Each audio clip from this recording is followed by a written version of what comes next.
আমি তোমায় ভালোবাসি আমার সোনা। তুমি কি একটু পড়াশোনা করতে চাও না? এটা পড়ো। না, আমি খেলাধুলা করবো, আমি পুতুল। এই ছেলেকে নিয়ে কি করি? আইডিয়া। এখন থেকে আমি ওকে খেলনার মাধ্যমে পড়াশোনা শেখাবো। আজকে থেকে আমি সুপার শপিং যাব এবং বিভিন্ন ধরনের খেলনা কিনে আনবো। এটাই হবে ওর জন্য উত্তম কিছু।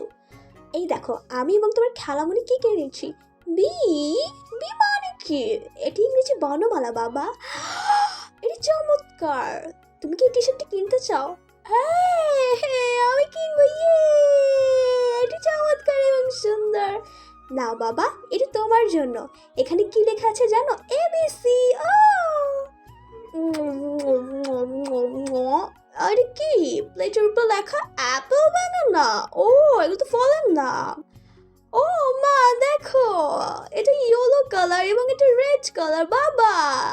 হ্যাঁ বাবা, তুমি কি জানো এটা কি? না মা, এটা অ্যাপেল বাবা। অ্যাপেল ফল। এটা চমৎকার, আমার খুবই ভালো লাগছে। এটার উপর 1 রাখো। আসুন না, আমরা প্রত্যেকটা বাবা মারা এভাবেই বাচ্চাদেরকে বিনোদনের মাধ্যমে পড়াশোনা শেখাই, তাদেরকে অতিরিক্ত পড়াশোনার চাপ না দিয়ে।